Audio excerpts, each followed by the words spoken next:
अब कह रहे हैं मोदी जी वर्सेस अरविंद केजरीवाल। अरविंद केजरीवाल जी, आज लोग कह रहे हैं जिसने भी दिल्ली को ठगा है, जिसने भी दिल्ली को ठगा है वो अरविंद केजरीवाल का सगा है। और मत भूलिए, ऐसी बड़ी बड़ी बातें, शेख चिल्ली वाली बातें आपने पहले भी करी थी। बनारस गए थे, मुंह की खाई थी। उत्तर प्रदेश में जमानत जब्त हो जाती है आपकी। उत्तराखंड, गोवा में क्या हुआ हम सब जानते हैं। आज जो सवाल पूछे जा रहे हैं, अरविंद केजरीवाल जी की नाक के नीचे भ्रष्टाचार हुआ, आपने होने कैसे दिया? जब समय था जनता के आंसू पोंछने का, तब आप घोटाला करके आबकारी नीति क्यों ला रहे थे? क्या जनता की चिंता आपको नहीं है? केवल रुपया कमाना, लूट खसोट करना, भ्रष्टाचार फैलाना आपका मकसद है, इसलिए आप राजनीति में आए थे। और इसका उत्तर ना न्यूयॉर्क टाइम्स का वो आर्टिकल हो सकता है, इसका उत्तर ना राजनीतिक द्वेष की बात करना हो सकता है, इसका उत्तर सब लोग मुझसे डरे हुए हैं। अरविंद केजरीवाल जी, आपसे कोई डरा हुआ नहीं। जैसे जैसे खुल रही है कड़ी, पास आ रही है आपके हथकड़ी। ये जो कड़ियां खुल रही हैं, सब जानते हैं कि आप कितने घबराए हुए हैं। ये वही अरविंद केजरीवाल है जो रोज सुबह शाम टैक्स पेयर के रुपए से इश्तिहार देते थे, टीवी पे बैठते थे। और आज जनता ने 3 सवाल क्या पूछ लिए? 3 सवाल, और आपकी नींव पूरी तरह से खिसक गई। आपकी स्वघोषित ईमानदारी की इमारत ढह गई। मैं पुनः एक बात कहूंगा, अरविंद केजरीवाल जी, आपको जनता को जवाब देना चाहिए। आपने प्रथम दृष्टया भ्रष्टाचार किया, बड़ा घोटाला किया, यह आपत्तिजनक है, चिंताजनक है। लेकिन सवाल मैं नैतिकता का उठाता हूं। दिल्ली वासियों की जान इसलिए गई क्योंकि जब दिल्ली के मुख्यमंत्री को कोविड की दूसरी लहर में यह सुनिश्चित करना था कि दवाई मिले, बेड मिले, ऑक्सीजन मिले, तब आप ठेकेदारों से मिलकर यह तय कर रहे थे कि वो कितनी कमाई करेंगे और आपके पास वापस कितना आएगा। यह राजनीतिक नैतिकता का प्रश्न है। दिल्ली में शराब कुछ दिन ना बिकती, चल जाता, लेकिन आम आदमी को उसकी सांसें मिल जाती, यह जरूरी था, यह कर्तव्य था आपका। संविधान की शपथ इस बात की ली थी। इसके साथ मैं देखता हूं बार बार प्रेस कॉन्फ्रेंस हो रही है, और बहुत दुख हुआ मैंने जब मनीष सिसोदिया जी की प्रेस कॉन्फ्रेंस देखी और उन्होंने कहा भारतीय जनता पार्टी वाले कह रहे हैं हजारों करोड़ रुपए का घोटाला हुआ है, लेकिन एफआईआर कह रही है केवल 1 करोड़ का घोटाला है। आप इनकी नीयत और सोच देखिए। घोटाले का भी जस्टिफिकेशन यह है कि यह छोटा 1 करोड़ का घोटाला ही लिखा है। तो मैं 2 बातें मनीष सिसोदिया जी आपको मुफ्त की सलाह दे देता हूं। पहली बात, जो एफआईआर में लिखा गया है ना, यह कोई इंसाइक्लोपीडिया नहीं होता है। यह जो पूछताछ हो रही है, जो तथ्य सामने आ रहे हैं, हर भारतीय को यह यकीन है कि जांच एजेंसी अपना काम कर रही है और सत्य बाहर आएगा। और मैंने कहा ना, जैसे जैसे जुड़ेगी कड़ी, वैसे वैसे पास आएगी हथकड़ी। और दूसरी बात, घोटाला 1 रुपए का हो या 1000 करोड़ का हो, सवाल आज आपकी ईमानदारी का है। आपने जनता के पैसे से अपनी तिजोरी क्यों भरी? जब आप ये कहते हैं कि 1 करोड़ का केवल घोटाला लिखा है सीबीआई की एफआईआर में, तो आप कहीं ना कहीं ये कह रहे हैं घोटाला तो हुआ, लेकिन उतना बड़ा नहीं हुआ जितना भारतीय जनता पार्टी कह रही है।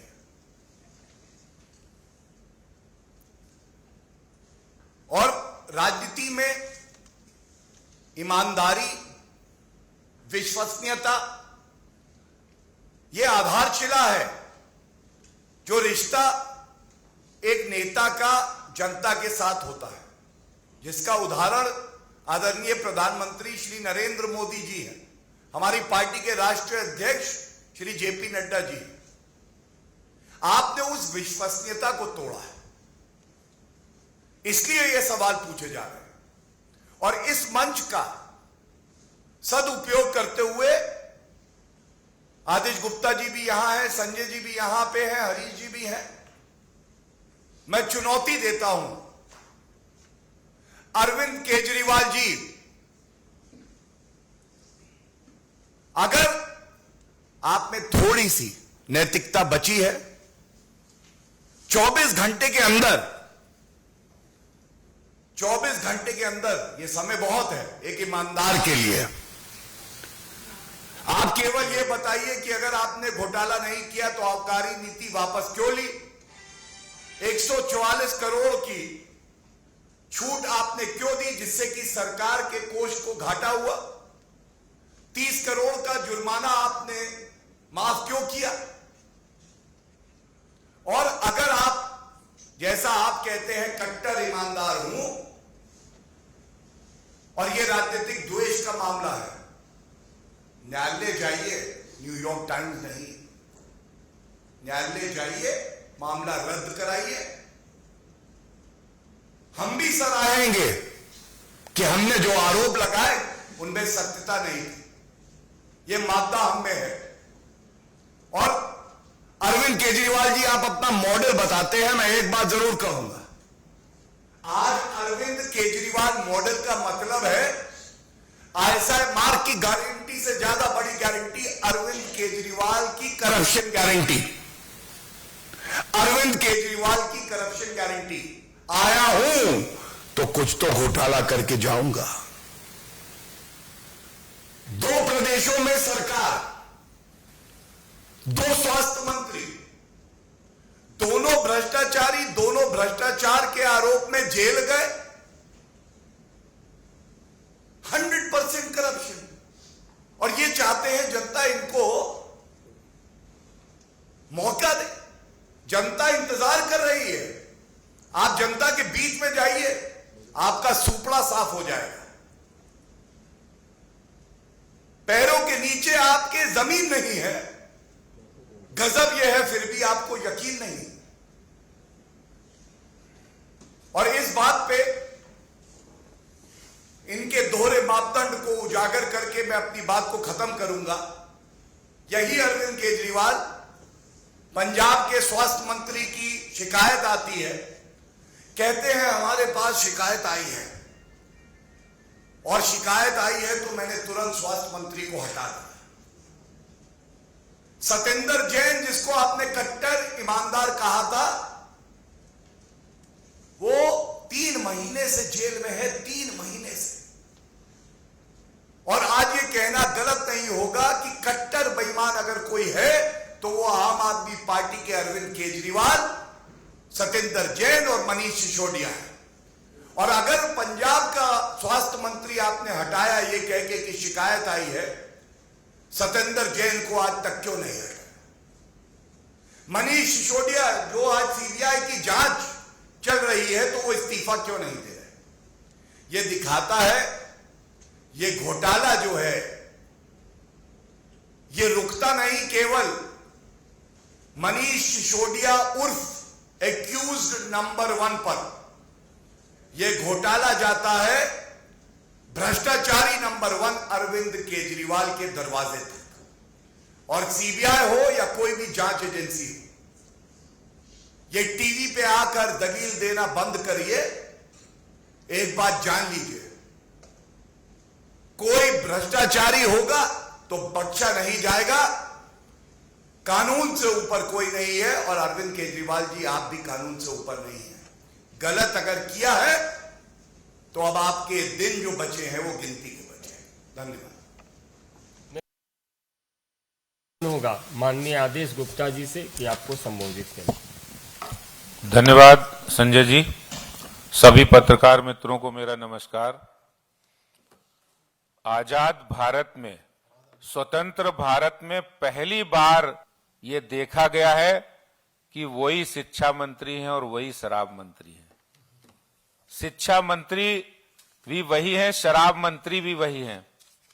और अभी गौरव जी बता रहे थे कि नई आबकारी नीति लाए, तो मैं बता देना चाहता हूं ये नई आबकारी नीति नहीं है, ये पापकारी नीति है, ये भ्रष्टाचारी नीति है, ये विनाशकारी नीति है, ये अत्याचारी नीति है, ये अनाचारी नीति है। ये दिल्ली में अरविंद केजरीवाल जो आबकारी नीति लाए हैं वो दिल्ली के लिए विनाशकारी नीति साबित हुई है, दिल्ली के लिए पापकारी नीति साबित हुई है, दिल्ली के लिए भ्रष्टाचारी नीति साबित हुई है। और मैं आज ये कहना चाहता हूं, जब से लुकआउट नोटिस जारी हुआ है, दिल्ली के उप मुख्यमंत्री मनीष सिसोदिया कह रहे हम तो दिल्ली में ही हैं। अरे सिसोदिया जी, आपको पता नहीं लुकआउट नोटिस किसको जारी किया जाता है? अगर पता नहीं तो इसको भी पता कर लें।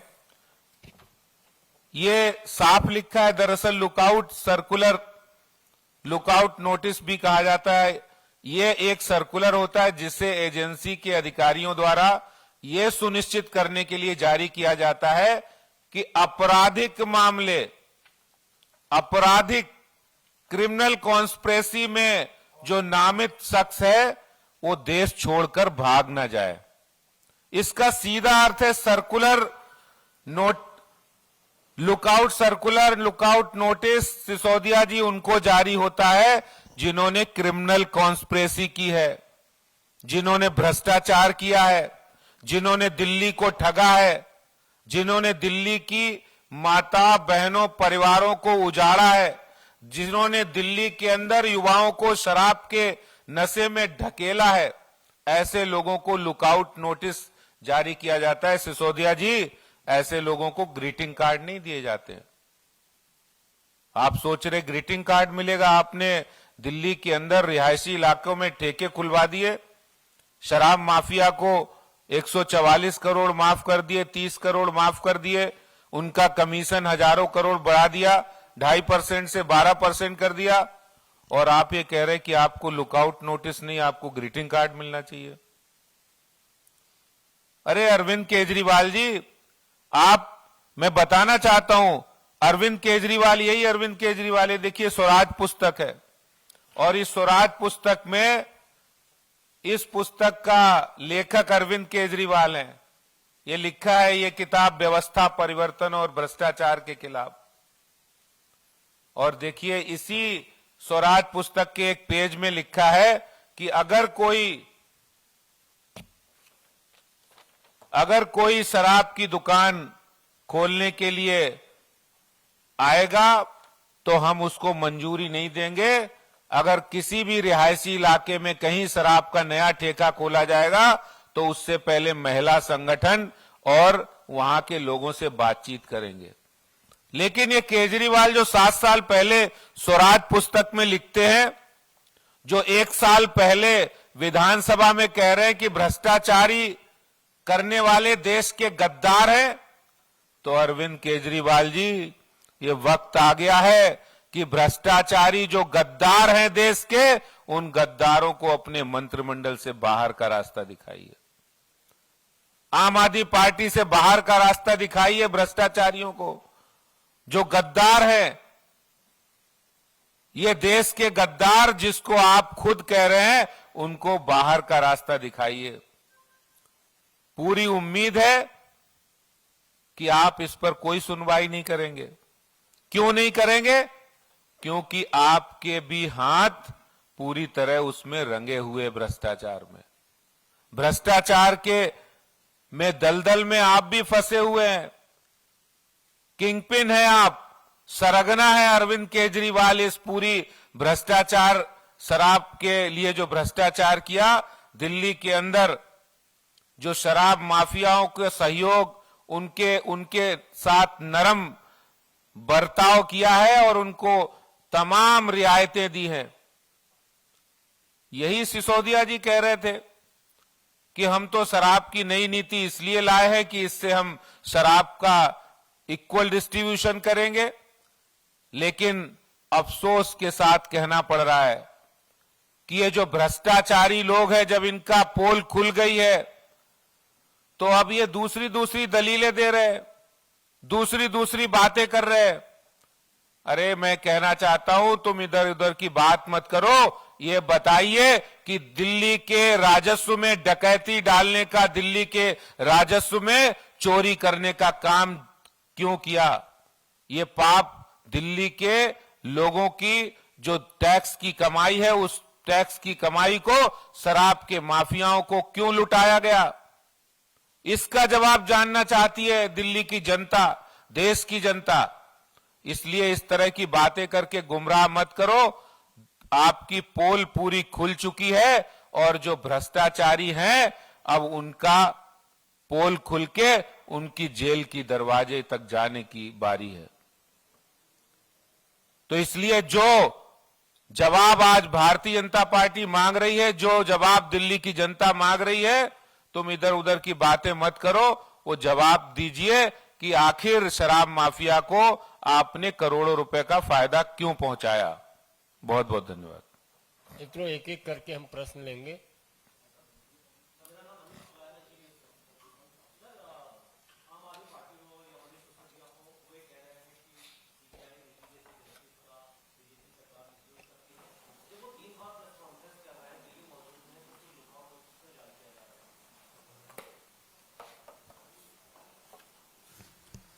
देखिए, जो प्रश्न आपने किया दो भाग में उसे बांटते हुए, ये नया फैशन है आजकल भारतीय राजनीति में, खासकर विपक्ष की पार्टियां जब देश को, प्रदेश को लूटते हैं, भ्रष्टाचार करते हैं तो नहीं सोचते। जब कांग्रेस के शासन में जांच एजेंसियों को पिंजरे का तोता बनाया था तब नहीं सोचा था।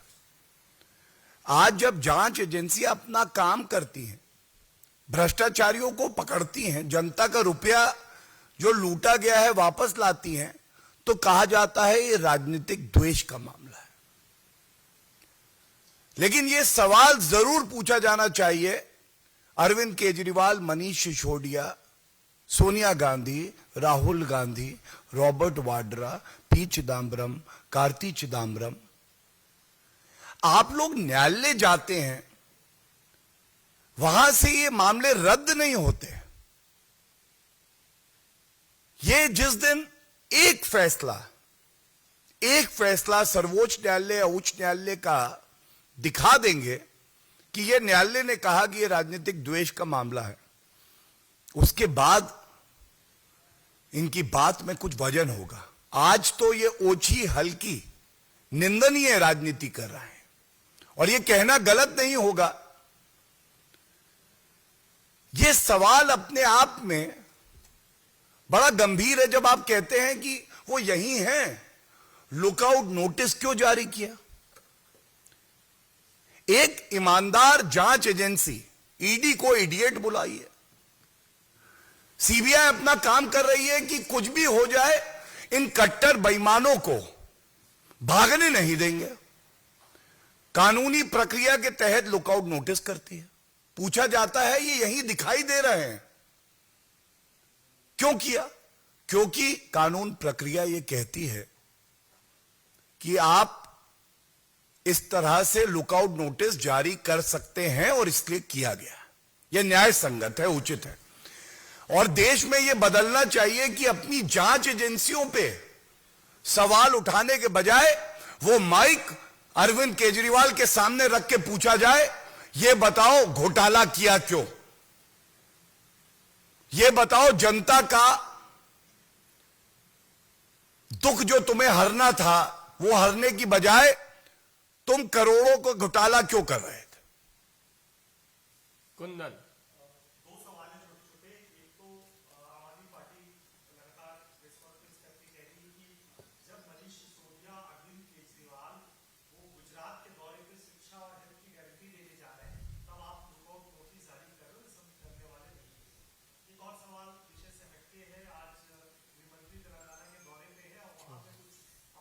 ये रुक, देखिए, पहले सवाल के उत्तर में मैं ये कहूंगा, मुझे दुख होता है कि आम आदमी पार्टी के सर्वोच्च नेता अरविंद केजरीवाल और मनीष सिसोदिया जी का विवेक देखिए हर लिया गया है। आपने घोटाला किया, भ्रष्टाचार किया, जांच एजेंसी अपना काम कर रही है। आप कह रहे हैं कि इन प्रदेशों में चुनाव आने वाले हैं, अगर कोई भ्रष्टाचार करेगा और कोई विधानसभा के चुनाव आने वाले होंगे तो जांच एजेंसी हाथ पे हाथ रख के बैठ जाए। अब चुनाव है, हम कार्रवाई नहीं करेंगे। ये कौन सा कानून है? किसी और देश के कानून से चल रहे हैं क्या अरविंद केजरीवाल? और जहां तक जनता की बात है ना, खुद को सर्टिफिकेट देना ईमानदारी का, कट्टर ईमानदार। मैं बड़ा चेहरा बन के आज भारत में एक बड़ा नेता हूं। जो शख्सियत और व्यक्तित्व बड़ा होता है, जिसको जनता का आशीर्वाद मिला होता है, वो खुद को सर्टिफिकेट नहीं दिया करता है। उसकी पहचान, उसकी ईमानदारी, उसका काम बोलता है। जनता की आंखों में अरविंद केजरीवाल हैं जीरो, खुद की आंखों में वो हैं हीरो। इसका कोई इलाज नहीं है। Shailendra, DD news. और हमको लगता है अब लास्ट सवाल, क्योंकि लगातार फिर 2 बजे हम प्रदेश कार्यालय में भी बैठने वाले हैं, आपके सारे सवालों का उत्तर देंगे। तो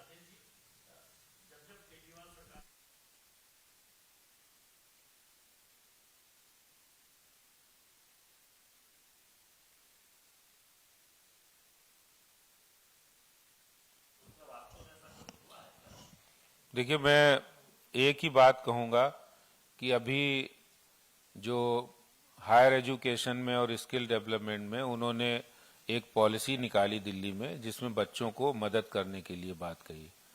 बड़ी अच्छी पॉलिसी थी, बनाई थी। पूरी देश और दुनिया में उन्होंने बड़े बड़े इश्तहार किए, एडवर्टीजमेंट किए। तो जब आरटीआई का जवाब आया कि भाई कितने बच्चों को आपने मदद की, तो 2 बच्चों को उन्होंने कहा कि हमने लोन दिया। लेकिन जब एक और आरटीआई लगाई तो यह आया कि अप्रूवल इसमें 2 बच्चों को दिया गया था कि 2 बच्चे पढ़ाई करें, लोन दिया गया। लेकिन जब आरटीआई दूसरी लगाई तो डिस्पर्सल 0 था, यानी 2 छात्रों की सहायता के लिए उन्होंने अप्रूवल दिया, लेकिन उनको सहायता प्रदान नहीं की गई। जब एक दूसरी आरटीआई लगाई तो इसी स्कीम का उन्होंने प्रचार इतना किया कि 19.5 करोड़ रुपया उस पर खर्चा किया। ये मैं नहीं कह रहा हूं, ये आरटीआई का जवाब है, मेरे पास आरटीआई भी है। तो सवाल ये उठता है कि दिल्ली सरकार स्कीम तो बहुत बनाती है। उन्होंने 39 स्कीम 7 वर्षों में ऐसी बनाई, 39 स्कीम, जो सिर्फ स्कैम तक ही सीमित रही, जिनका प्रचार के रूप में स्कैम हुआ, जनता तक वो पहुंची नहीं। तो ये एक बड़ा सवाल है। इसलिए उनका जो प्रचार तंत्र है, इससे पता लगता है, मैं एक नहीं अनेक स्कीम बता सकता हूं जिसमें उन्होंने स्कीम की वास्तविक ग्राउंड के लिए कितना खर्चा किया और करोड़ों में प्रचार के लिए खर्चा किया। तो सवाल उठता है कि ऐसा कुछ हुआ होता तो शायद दिल्ली के लोग अनुभव करते। अंतिम सवाल है। हाँ,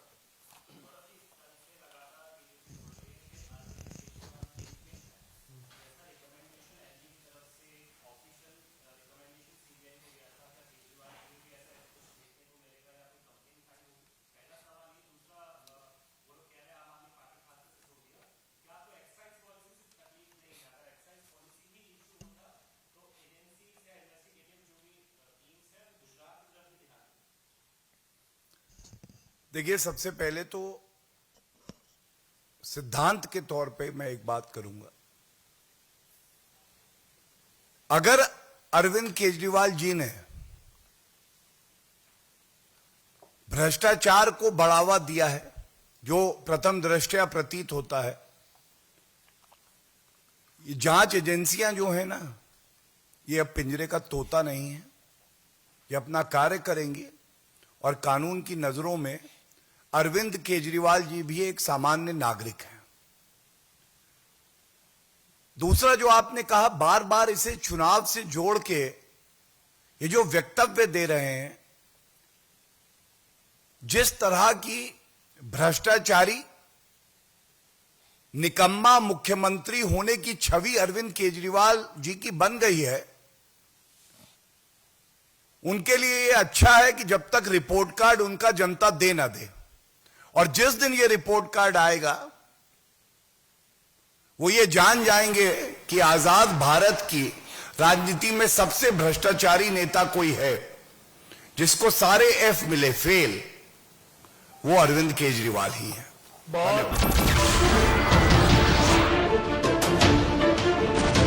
नमस्कार, मैं हूं संदीप चौधरी। अगर आपको ये वीडियो पसंद आया हो तो इसे लाइक और शेयर जरूर करें, और हां, हमें सब्सक्राइब और फॉलो करना ना भूलें, ताकि आप देश और दुनिया की कोई खबर मिस ना करें। तो जुड़िए हमारे साथ और देखते रहिए News 24।